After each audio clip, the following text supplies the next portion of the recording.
Bienvenue mesdames et messieurs, merci encore. Nandenge tout le monde na Kanabino, toujours grâce à la magie, à la technologie. Voilà encore aujourd'hui, toujours dans les cadres, toujours il y a l'essentiel de l'actualité.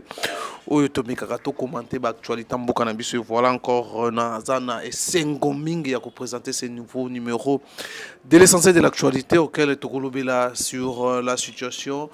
Il y a Constant Moutamba, Tokobé Tamasolo, il y a Constant Moutamba Ndenge. L'Assemblée nationale a outil copé sa autorisation. Il y a poursuite, c'était lors, il y a clôture, il y a session, il y a mois de mars, le 15 juin 2025.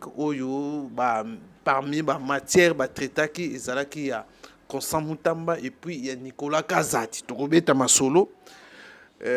Comment les choses se sont passées, comment lecture Nini Congolais Basali, parce que depuis que l'Assemblée nationale a autorisé la poursuite, il y a Constant Moutamba, lundi, comment les Congolais vont réfléchir avant tout émettre quand même une autre aussi idée na biso. Kinshasa balobi nini particulièrement par rapport à ces dossiers à Constant Moutamba. Kinshasa balobi nini ba Congolais basali analyse nini par rapport à pour protéger Nicolas Kazadi, l'ancien ministre des Finances. Kinshasa lobaki nini. Nous allons tokosala moi commentaire par rapport à ce dossier à Constant Moutamba. Ce dossier à Moutamba ndenge kenaki ba pesa comme urgence mingi. On ne savait pas pourquoi ezaki dossier moko urgent. Oyolelo et créer aussi la fête, la victoire. Bamsous baganga oza victoire na Kigali. Victoire na Kinshasa aussi ba fêter victoire wana. Il y a bureau Assemblée nationale ndenge ba longoli ba autoriser la poursuite ya Constant Moutamba. Pourquoi victoire? Kigali va s'appeler la victoire. Nanga kuna place les rebelles à occuper Nord Kivu, na Goma, na Bukavu, on peut s'appeler victoire. Pourquoi? Donc il y a des complices dans l'Assemblée nationale qui travaillent en mèche avec la rébellion. Oezali, autorité morale nango alias Joseph Kabila. Pour fêter les. Nous allons parler aussi sur pour revenir sur les 318 morts na Boma, na province de Tanganyika. Au Tolandaki, le président de l'Assemblée nationale a lobby on a perchoir recadré par l'armée congolaise.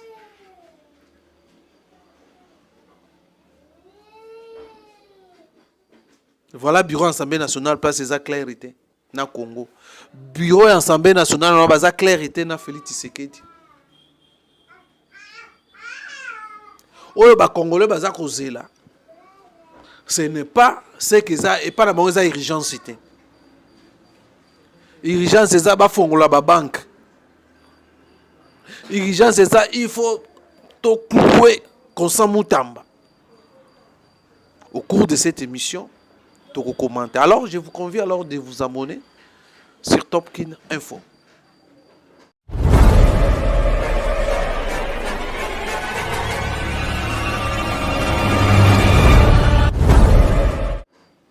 Voilà, mesdames et messieurs, vous avez suivi quelques actualités en Bokanabiso. Je pense que vous avez aussi abonné. Vous allez partager cette vidéo pour ça la biso bien beau liker et puis ça biso encore le courage de revenir pour commenter l'actualité de la République démocratique du Congo. Voilà, comme je vous ai dit, l'urgence est Zalaki Nini pour la Constant Moutamba. Il y a un député aussi, dans l'Assemblée nationale, avait dénoncé aussi. La population est représentée pour l'andabiso de l'eau.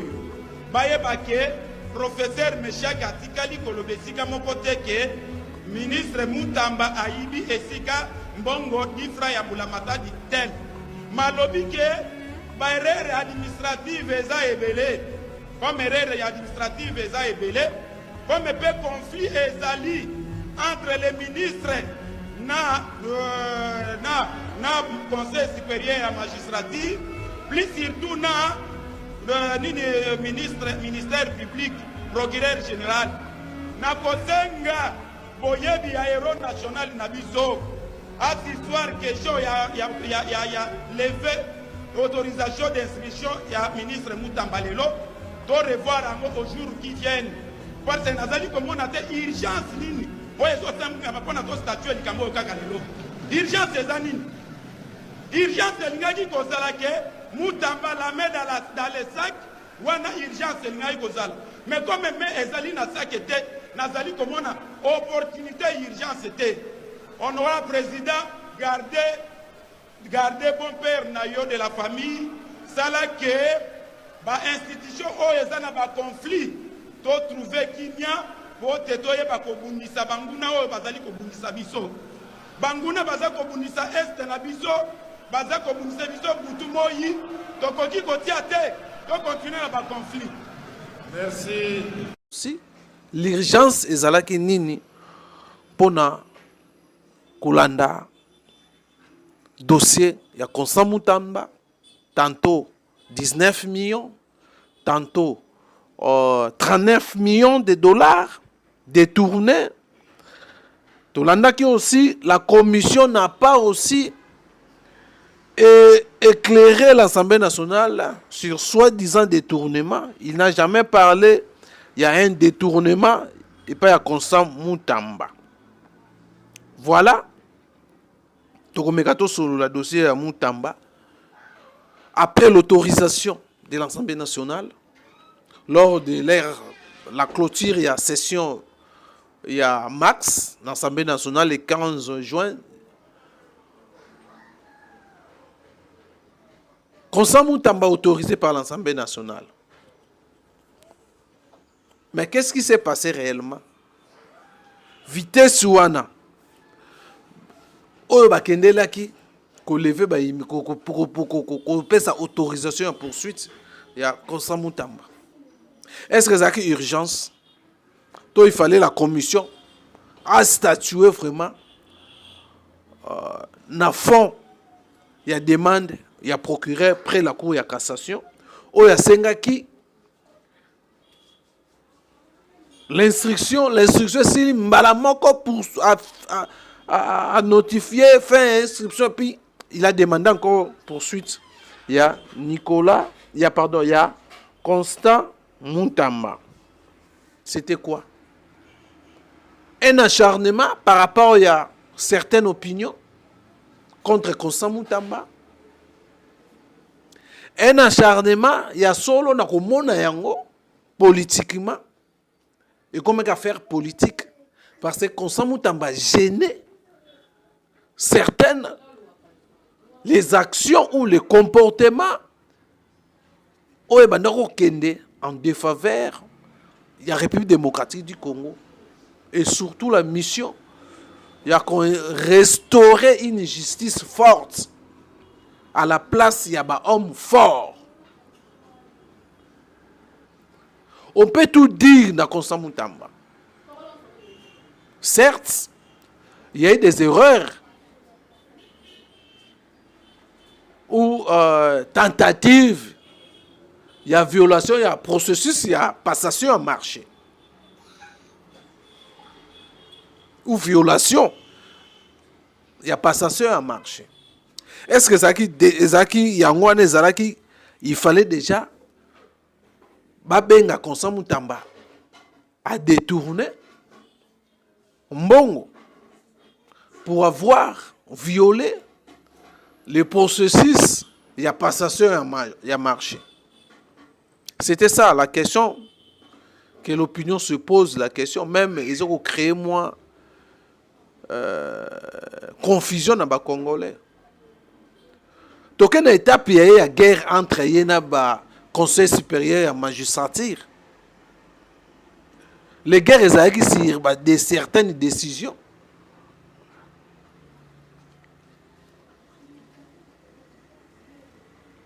Aujourd'hui, yango esali lelo Moutamba azala cloué à complicité avec certaines institutions de la République démocratique du Congo. Nako mona dossier ndenge kendeleli. Na vitesse dossier kendaki, l'urgence dossier kendaki. Mais babosa ni que l'urgence ya solo ezalaki.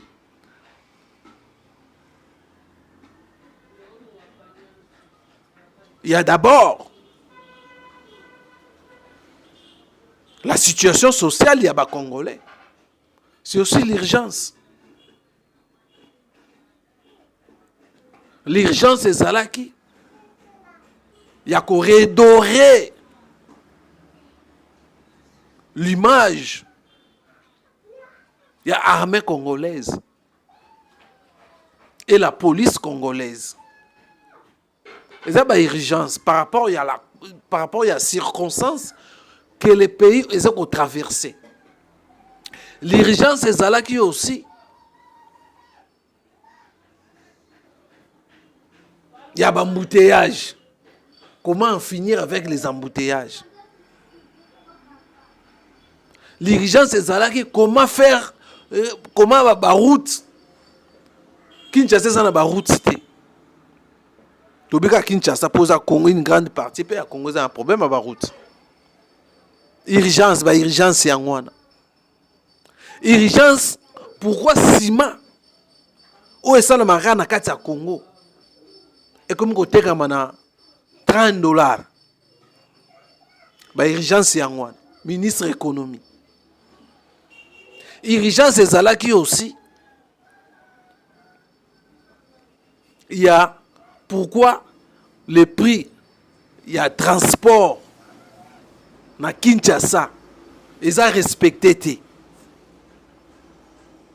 L'urgence, c'est en la liste est longue pour l'urgence il y a Congo.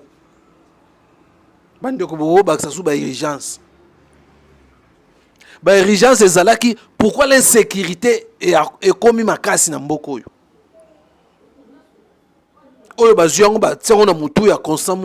Du fait qu'il avait désengorgé les prisons. Ils ont saturé, ils ont étouffé. Même Moutaïbi lipa, magistrat Kangi a été na prison. Même Moutazana Nyongo ya Moutou a signé des charges, à reconnaître Manako Futa Yango, à passer la modalité de paiement. Mais vous voyez, bah tiens na prison pour payer ça $400 pour babi misaï, à la liberté. Voilà bah urgence. L'urgence sécuritaire. Urgence, il y a des conditions de vie à des Congolais. Ils ont s'améliorer. Donc, mesdames et messieurs, la liste où est ça, Makambo Belé au sein de l'ambo, qui est urgence, c'est ça qui m'a cassé, mais urgence, wana va tourner d'ona yango. Alors, les communs des mortels, après l'autorisation de l'Assemblée nationale, les communs de mortels ont posé la question. Pourquoi Makambo ya consomme Mutambeke Mbao? Aussi longtemps parmi urgence, c'est ça là qui. Ministre et infrastructure Toulubakao. Guissaro.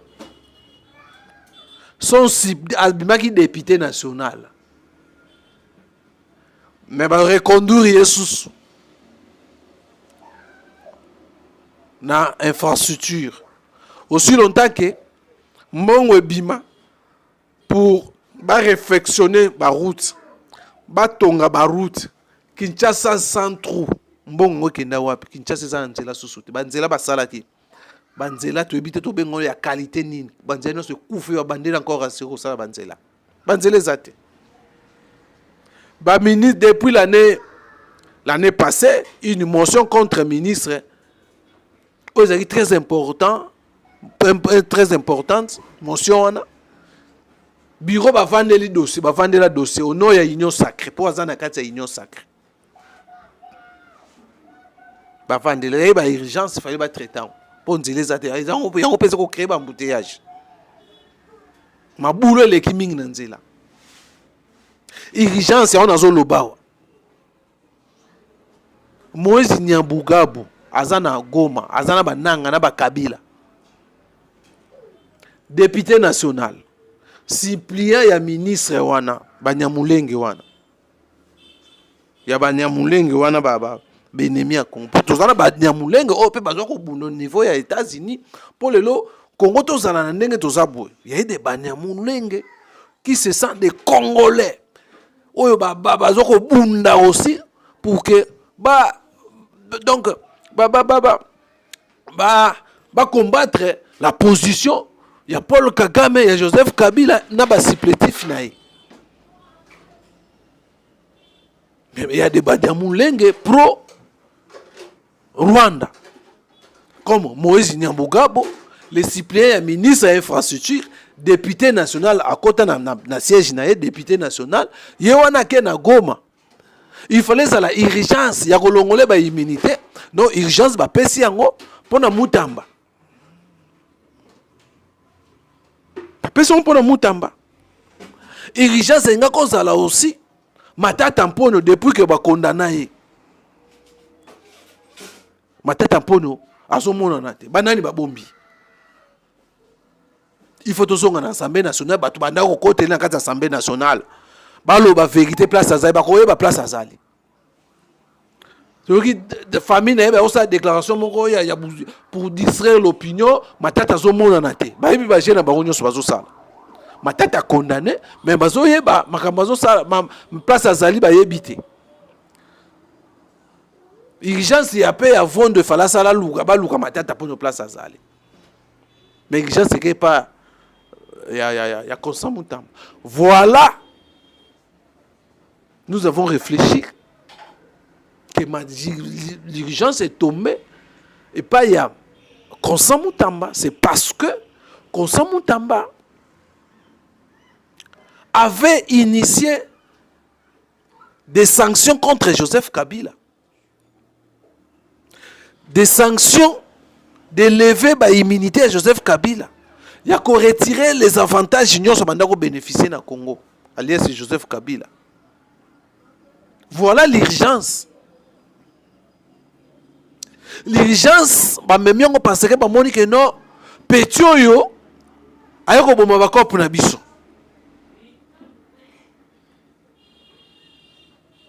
Voilà la complicité. Na kati ya dossier yo, acharnement, voilà les acharnements contre Consent Moutamba. Pour ça qui urgence c'était.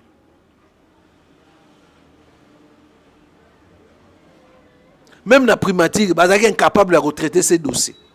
Comme c'était déjà des bourreaux, les anciens qui ont travaillé avec Joseph Kabila, qui sont maintenant dans des institutions, il y a un Canabiso, où il y a cette alliance dans Joseph Kabila. Et voilà, que non, ce petit est venu, à un moment de désordre. Bien qu'il était avec Joseph Kabila, mais il avait une vision. Abanako incarnait une vision. Il avait des idées innovatrices pour qu'on réponde, qu'on redorer l'image éternelle de la justice congolaise. Mais c'est bourreau même, il y a justice congolaise.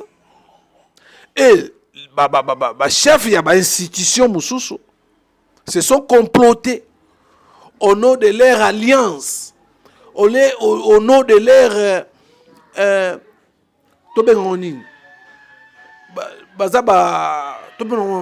représentant. Peut-être il y a Joseph Kabila à Congo pour pas passer des informations et babi non un Moutamba, un petit Moutamba to relaxer que tout ça bourreau to relaxer que tout ça requin il y a ça moi tilapia to relaxer que biso ngolo. Voilà la raison. Ou peut-être ça li que Moutamba dossier na yezala ba personne plus ba urgence ba kende na ndenga violence ba kende na ndenga brutalité pour couper Consent Moutamba. Pour que Consent Moutamba kende ba à la prison. Maintenant, c'est maintenant question à chef de l'État, c'est à la mouka. Donc, les dossiers, et ça, on l'a déjà que non, acharnement politique contre Constant Moutamba, n'a pas idée innovatrice à ça. Tout le but, bien qu'il y ait des erreurs, il y a violation, il y a procédure, il y a passation, il y a marché. Est-ce que bah erreur ou non? Le balango, bah député Moussous Balouba, est-ce que ça, il fallait que sur le plan pénal, pose à la, bah traiter en nègre tout le monde le bah traiter en go. Tout le monde va se protéger entre eux parce que Moutamba dans l'union sacrée, il fallait maintenant bah humilier avec complicité à bah député. Voilà les complices. Yambokoyo. Peut-être un jour, lobby ou peut demain, parce que j'avais appris ça aussi. Même Bazo Luka, Bakwe Sakai, quoi, Baoninga Bakwe Sae, Batraître, on est capable de quoi Sakai, Wagner, Kaikwa, madame la ministre d'État, ministre des Affaires étrangères. Batuana baza capable ya kokoya déjà bakokoya ça ba complicité baza ba complice ya mbokoyo. Il travaille avec Kigali. Il travaille avec Kigali. Comment Kigali peut fêter l'option au Assemblée nationale à Zouaki pour pas poursuivre Constant Moutamba? Comment Kigali peut fêter ça? Comment Joseph Kabila peut fêter ça? Même à Kinshasa, ils ont fêté ça. Même dans l'Assemblée nationale. Bah, très dans l'Assemblée nationale, bah, fêté. Mais ils ont protégé Nicolas Kazadi. Les dossiers Nicolas Kazadi, bah, Sengele, bah, Longolé, bah, immunité. Et suite à un belé qu'on est à Constant Moutamba. Mais le même vendredi, 378 députés ont voté contre la poursuite. Il y a levé l'immunité à Nicolas Kazadi. Nous savons. Acclamer en public et même à Makasi. Tu as la vérité, il y a la pandère, il y a le forage, la surfacturation, au Ebima. Mais je ne sais pas, au nom de l'union sacrée, comme Moutamba dans l'union sacrée, il fallait maintenant subir les conséquences, les clouer. Bakanga comme c'est déjà une messe noire et ça n'a qui déjà va me mettre en prison. Alors le chef d'État doit aussi s'impliquer comme il s'implique dans Makamba 100 jours. Il y a Makamba Vital Kamere. Oh jusqu'à l'élo batika na pota na mutema. Batika na pota na mutema. Si la justice a ça la moussala n'est comme il se doit. Et qu'on s'ala malamu mais et ce monde n'a que non rien et qu'on s'ala donc justice a ça juste c'était par rapport déjà il y a en amont déjà la procédure n'enge lekeli vitesse ou la violence n'enge lekeli par rapport il y a qu'on soit autorisation à poursuite. Il y a Constant Moutamba. Et voilà la raison pour laquelle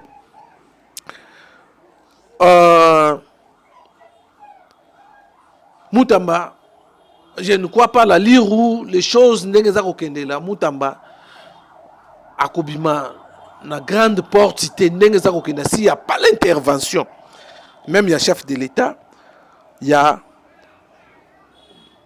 les jours à fixation, il y a dossier naïe, la justice. Balandelango comme il se doit, comme la justice, yamalamu ndenge zalaka. Voilà, mesdames et messieurs, le lot beta moi muke li solo ya Constant Moutamba. Les réseaux saliba kangaye, la complicité ya ba complice de la République démocratique du Congo qui travaille sous coulisses, qui ont travaillé à CCC, quand a Joseph Kabila, ba bimi ba monani. Ba monani.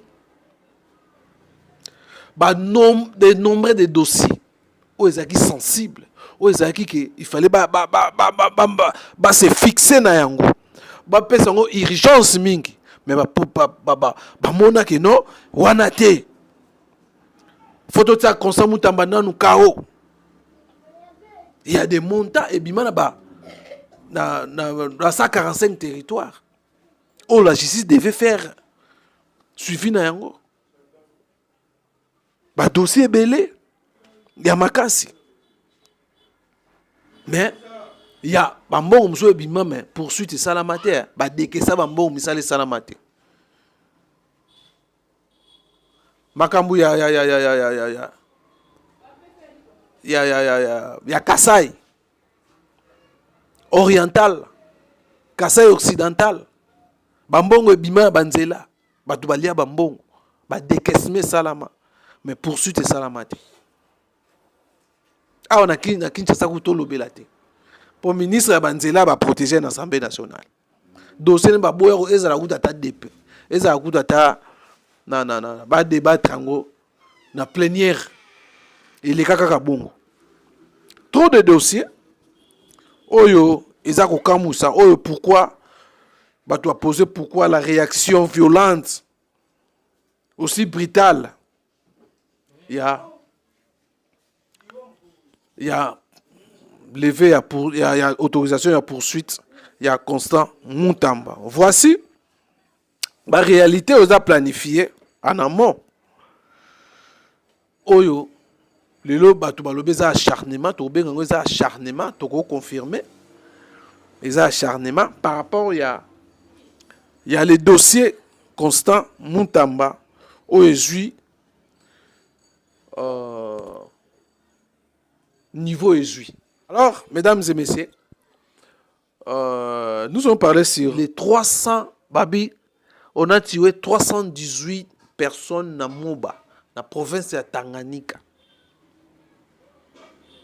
Où est créé qui débat, où est créé qui même désolation na Katia Kinshasa awa, même dans notre communauté congolaise, où baza disséminé à travers le monde. Il y a 318. Mais après vérification, les autorités na Moba, ba moni angote.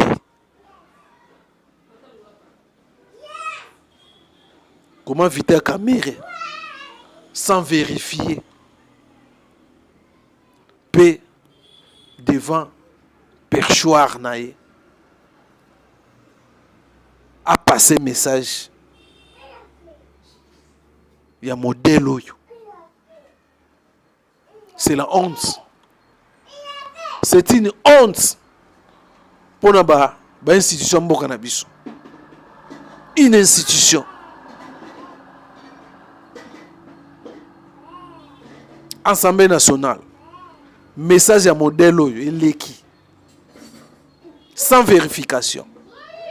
Et l'armée congolaise, à travers le porte-parole de l'armée congolaise, a démentir tout ce que Vital Kamerhe a l'Obaki. Voilà, je vous laisse suivre la démentie de l'armée congolaise.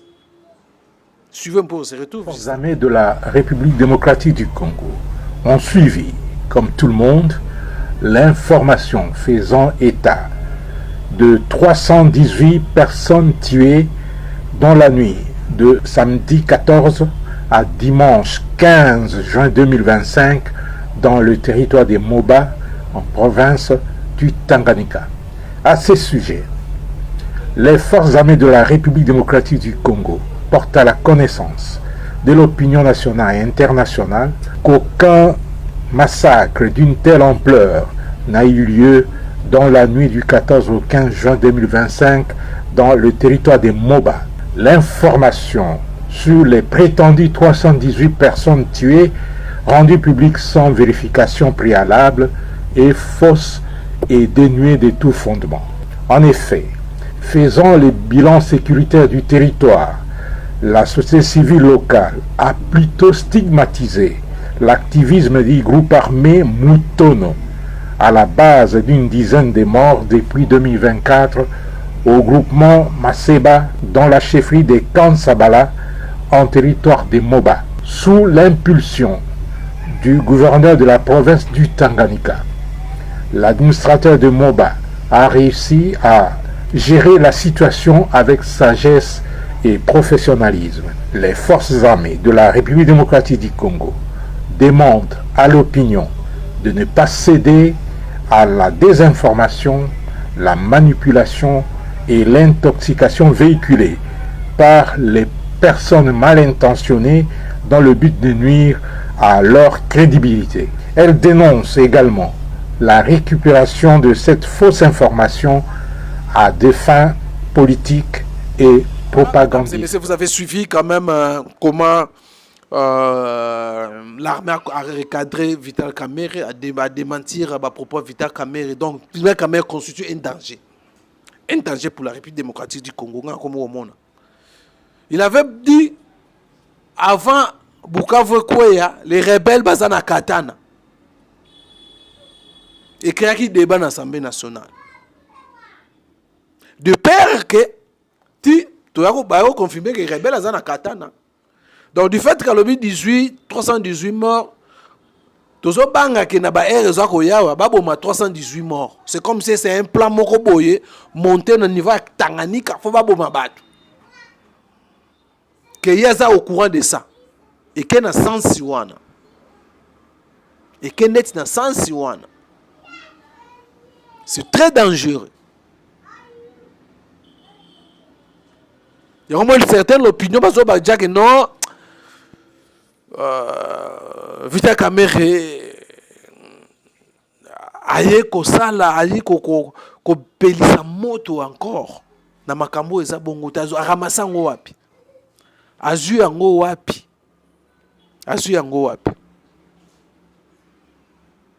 est-ce que ça complicité, est-ce que bazana service alias Joseph Kabila tao? Il faut se poser la question. Le président doit affoncer la mission. Sinon, il risque. Aussi, bateau, bazo betele maboko, bazani nyoyo. Non, bazana été. Bazana été. Même l'Assemblée nationale, on ne sait pas. Qu'est-ce qui ne va pas avec l'Assemblée nationale?